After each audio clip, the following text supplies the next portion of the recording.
What is good, everybody? This is the Maine Hockey Report, brought to you by the Hockey Podcast Network. I'm your host, Benjamin Kennedy. Thank you so much for joining me here this afternoon. Guys, the NHL is back, man. We are off the Olympic break.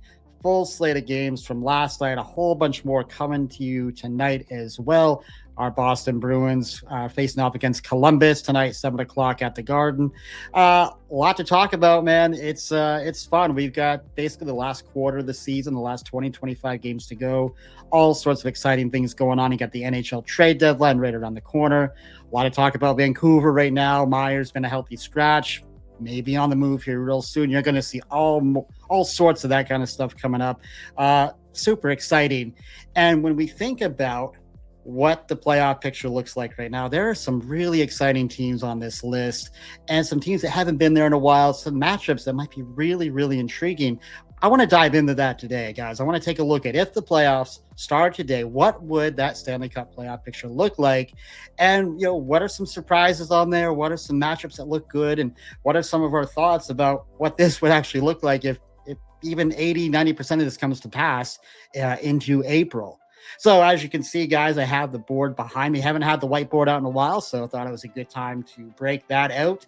In the East, you have the number one seed Tampa Bay Lightning will be going up against my Boston Bruins in the wildcard 2 position, hanging on right now by a thread to that wildcard 2 position.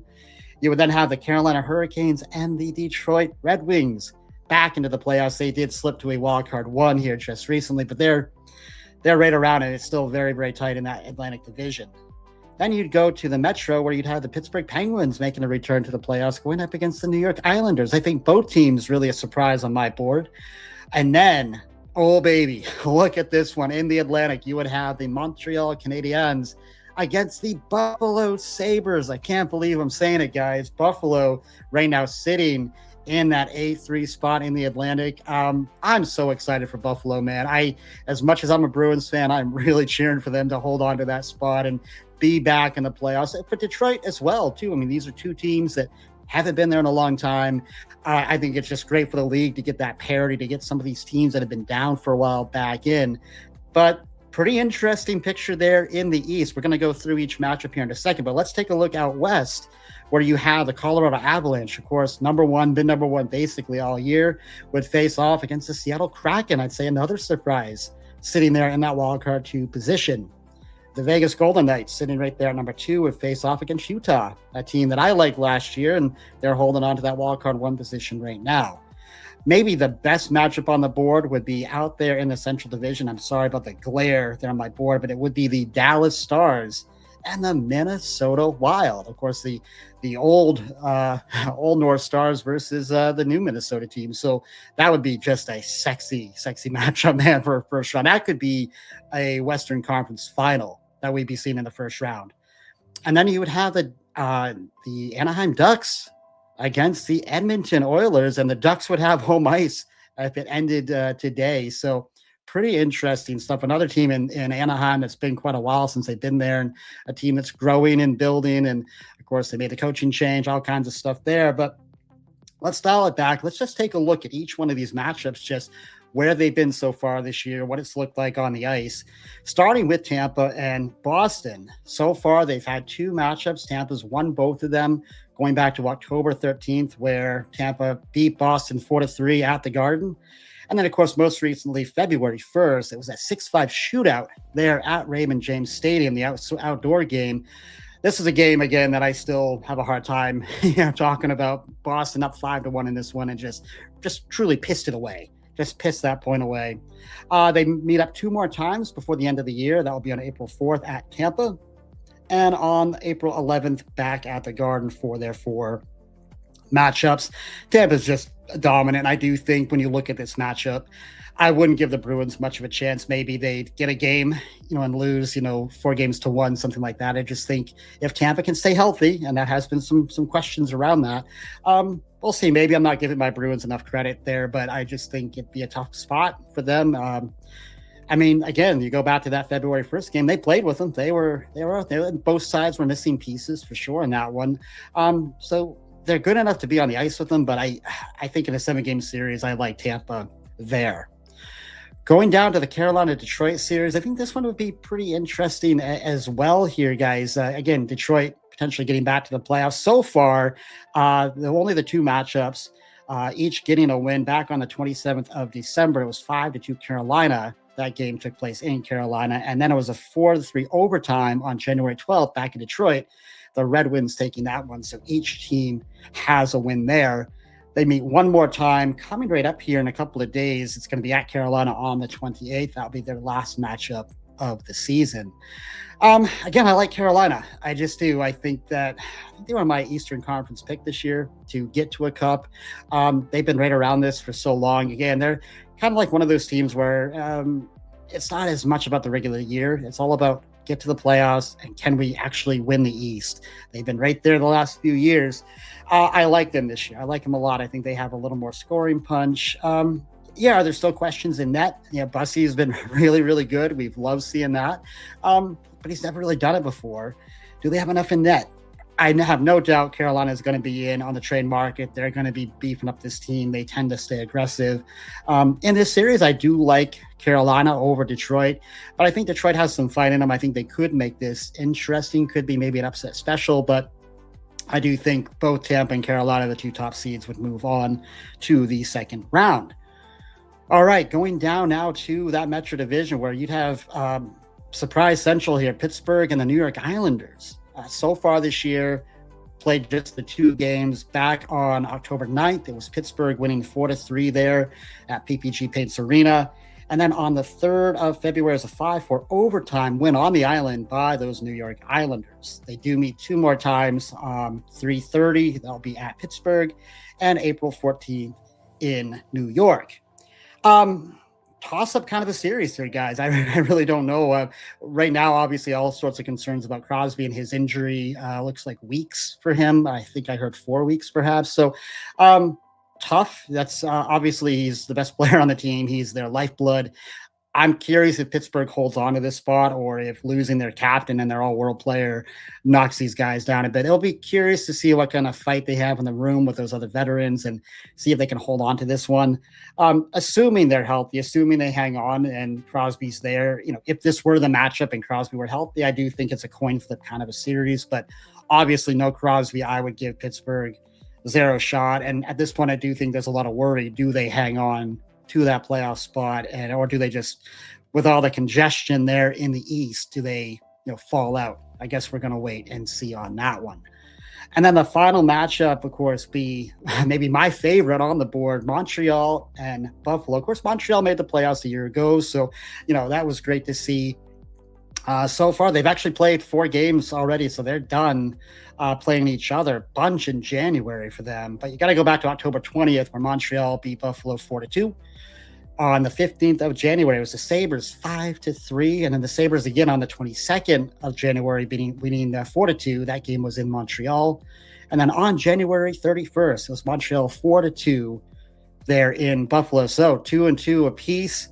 I think this would be just a very, very fun. I think it'd be kind of a nasty series. I think these are two teams that would probably like to pummel each other a little bit. I think both very, very hungry teams. I think I'd kind of lean Montreal a little bit. I just think I love how they're building their team. I think they've done it organically. I'm really excited about what they have in net long term. I mean, this year might be kind of tough, but with Fowler and then they have the kid Hunter Jones that's in the system. If those guys develop the way they should, they've got goaltending for years in their system. Will it hurt them this year? It might. Montembeault, we know the struggles he's had. But overall, I just love the offensive energy on this team. I just, again, love the youth. They have some really solid veteran guys. I mean, Suzuki and Caufield, I don't think get enough credit. I think because it's funny to say they get lost in Montreal because it's such a big hockey market. But here in the U.S., I don't think we really appreciate how good those two players are. Defensively, yeah. Do they still have some work to do? Perhaps. And Buffalo, man, I have just no idea. No clue. I'm so happy that they're there, like I said, but I have no idea what to expect. They haven't been here in so long, but to see guys like Thompson and some of the other, players there would be fantastic. I think it'd be a great series. I'd probably give the edge to Montreal, though, in that one. All right, let's move out west. What do we have out here, guys? Starting with Colorado and Seattle. So far, they've just played, it looks like, just the one game this year. That was a 5-3 win for Colorado. That's back on December 16th. That game was in Seattle. They do play two more times, March 12th at Seattle and then April 16th back in Colorado. I think this will be a bloodbath. I just do. I don't know if I'm really sold on Seattle quite yet. Give them all the credit in the world. They're playing tough. They're hanging around that playoff spot, that wild card 2 spot, and they've just been a better team than I expected. They don't have a star on this team. It is really a grinding type of team. So I do like kind of that style. I like how they play because they're kind of a hard team to play. They're pretty consistent. Again, not a lot of big time goal scorers, but they just they grind, and those teams can be tough. With all that said, Colorado is just a juggernaut. And if they're healthy, they steamroll Seattle in this series. They just do. I think it's a sweep. Maybe you give, one game to Seattle, because of their grinding effort, but I do think it's Colorado all the way. And they may just be a freight train that, isn't stopped this year. We'll see. Now, they did struggle coming into the break. I think the break came at a very good time for the Avalanche. We'll see if they can pick up their momentum here as we get the season back underway. Next one, really another intriguing matchup here, Vegas and Utah. Two teams I kind of like. I did have Vegas as my Stanley Cup pick this year. Colorado is going to have something to say about that. But looking at Vegas and Utah, played twice so far, both with a win, and both kind of blowout type games back on November 20th. It was the Knights 4-1 victors there. And then on the 24th of November, just a few days later, it's 5-1 Mammoth. Both of these games were in Utah. A couple of kind of lopsided games there, but each with a win. They play one more time on March 19th. That game will be at Vegas. I think Vegas is the better team. I think that they've been a little up and down, though. I think they're gettable. We'll see. Can they stay healthy? Can, Mitch Marner, kind of carry them? Can Jack Eichel carry them? They are getting a little bit older in certain areas. They're always aggressive in the market, but how much more, room do they have on their, with assets and with dollars to spend? I don't think there's much left there in the tank. They did make the Rasmus Andersson trade already. I would like Vegas in this series, but I do think Utah could push them around a little bit. I think this one could be a 6 or 7 game series. And quite honestly, the way Vegas has played this year, kind of up and down, I think they'd be one of those upset specials that if this were the matchup, Utah would have to play very good and they'd have to really play their best hockey. But I think it'd be a closer series than people think. I just give the slight edge to Vegas. Just their top end talent is just that amazing. And as I referenced, probably the best game here on the board, the best matchup would be Dallas and Minnesota. I mean, these are just, again, two just amazing teams. If it wasn't for Colorado, we'd be talking a lot more about Dallas and the Wild. But they played twice so far this year. Both were 5-2 efforts. Back on the October 14th, it was 5-2 Stars winning that one in Dallas. Then on the 11th of December, 5-2 Wild. That game was in Minnesota. Now, they do play two more times. These would be two kind of must-watch games on the calendar. March 21st at Minnesota and April 9th at Dallas. So a lot of fun there. I think this would be a 7-game series. I actually would require it. I want 7 games, guys. I don't cheap me out here, okay? Don't short me a couple of games. I don't want this to be a sweep. I want to see 7 games. I want them all to go to overtime. I think these two teams are very evenly matched. I've been so impressed with Minnesota this year. Of course, they make the big trade, getting Quinn Hughes there from Vancouver. They're loaded. I was high on Dallas a year ago. They continue to play well. They're a great team. Hated what they did behind the bench. I really do. Again, I don't think there was no reason to fire him. They made that move. They went kind of backwards and brought in the guy they have who had been there in the past. But, they're playing well. They're playing well. Can Ottinger continue to play well? Can he get over some of those demons that haunted him last year in the playoffs? Does that stuff come back to roost? I do think there was I don't have the update. I think there is some concern about Rantanen right now. I'm not sure the status of his injury. It's something I'm going to have to follow up on, but I was seeing some reports on that. But this could be just one heck of a series and one I hope we do see in the first round. Again, it could be a Western Conference final matchup in terms of how good these two teams are. I would just flip a coin, on this one. I think it's going to come down to, a couple plays here and there if this were the matchup. Yeah, probably give a slight edge to Minnesota. I don't know why. I just feel like I think Minnesota may be finally due to go on some sort of a run. They haven't had a whole lot of playoff success since they've been there. And of course, the last matchup is the defending Western Conference champions, the Edmonton Oilers, and the up-and-coming Anaheim Ducks. They've played twice this year, one just last night where the Ducks won 6-5 in Anaheim. And then they also played back on January 26th. That was a 7-4 win for the Oilers in Edmonton. They just play one more time. March 28th, that game will be back in Edmonton. Of course, when you have Connor McDavid, Leon Draisaitl, you get the edge. But all sorts of issues in net for this team. I don't like them defensively. They're not as deep as they were a year ago. Anaheim, they just don't have all the experience in the world. I say that they have added some guys, right? They have some of those old New York Rangers that are over there. So they do have some veterans, but the core youth that they have, this is really going to be their first time if they get there, if they can hold on. I love their energy. I love their speed. Of course, what they have going on with their coaching staff is phenomenal.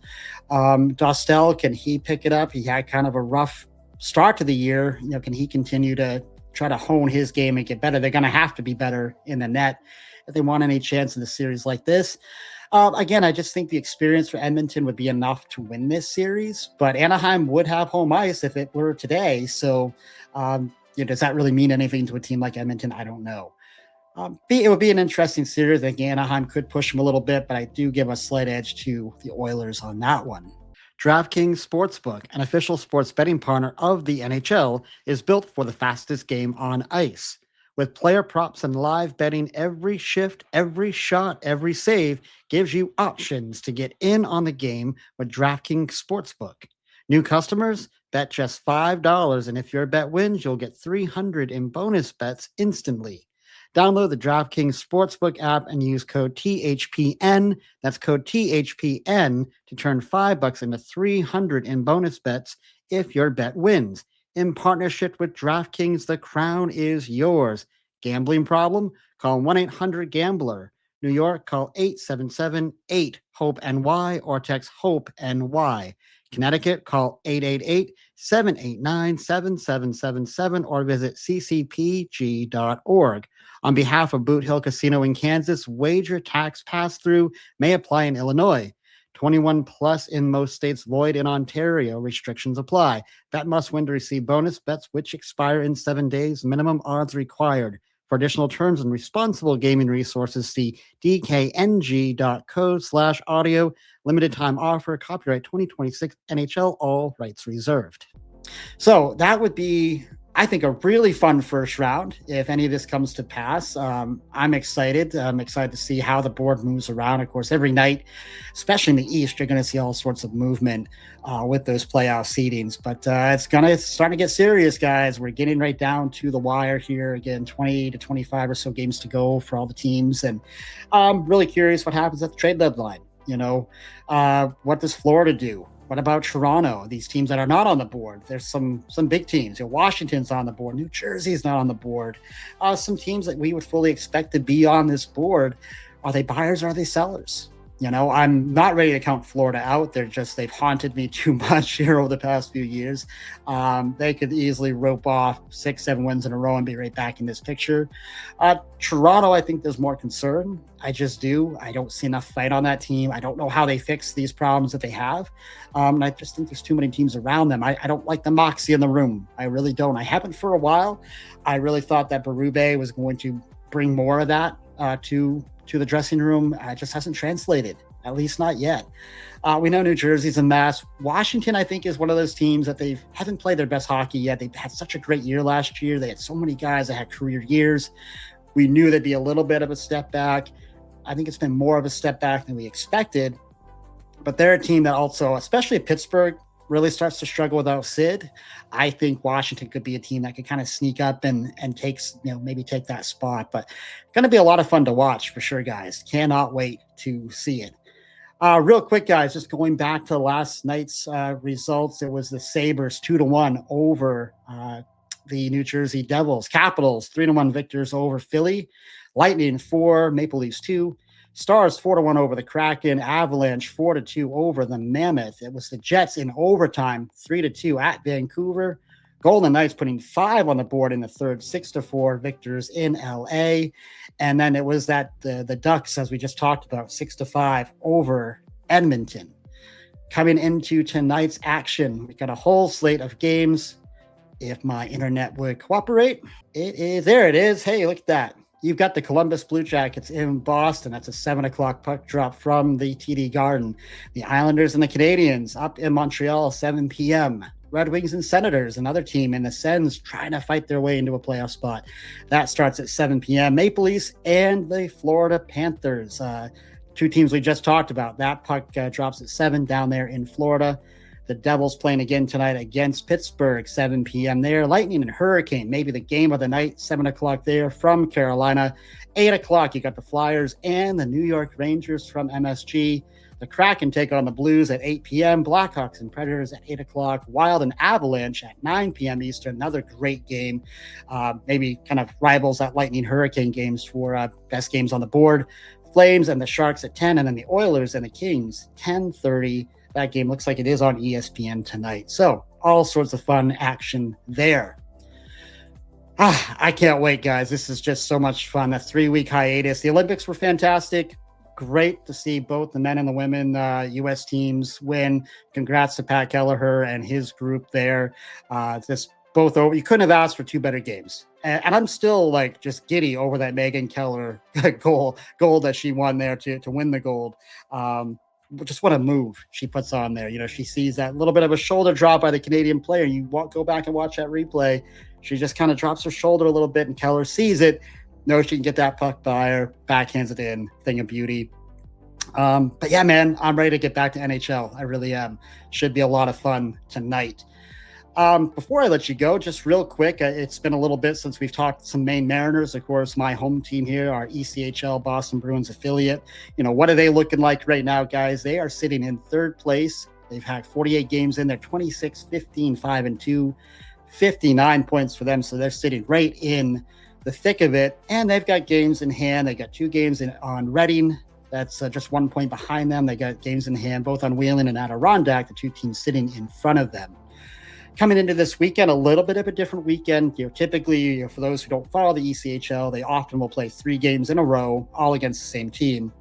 Well, this weekend they play 3, Friday, Saturday, Sunday like normal, but in 3 different venues against 3 different teams. At Adirondack on Friday, at Worcester on Saturday, and then home against Trois Rivières. That'll be a 3 p.m. game at the Cross Insurance Arena. Again, as I said last video, hopeful to be back in the booth with Mike Keeley for that one.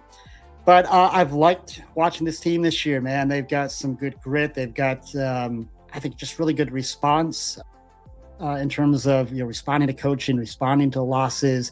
Been a lot of fun, and they're still dealing with some injuries, and they've had a lot of call-ups from Providence. So I think they've just done such a great job being able to steady the ship.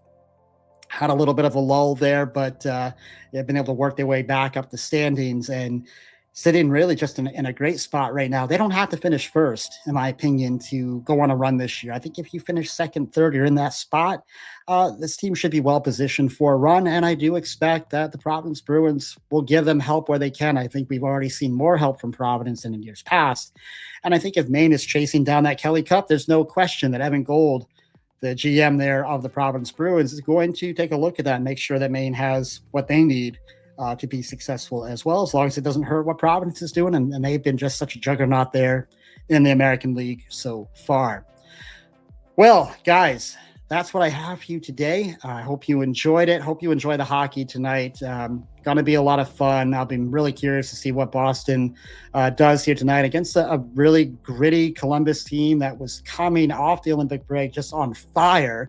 Do they pick up their momentum against the Bruins? I guess we're going to have to wait and see. But guys, thank you so much for watching and listening. I do appreciate all the support here. If you haven't subscribed to my channel yet, I would really appreciate if you hit that little subscribe button, hit the like button. It absolutely helps me out big time. And for those that have been around a while, thank you so much for your continued support. It means so much to me. Guys, until next time, be kind, show love, and God bless.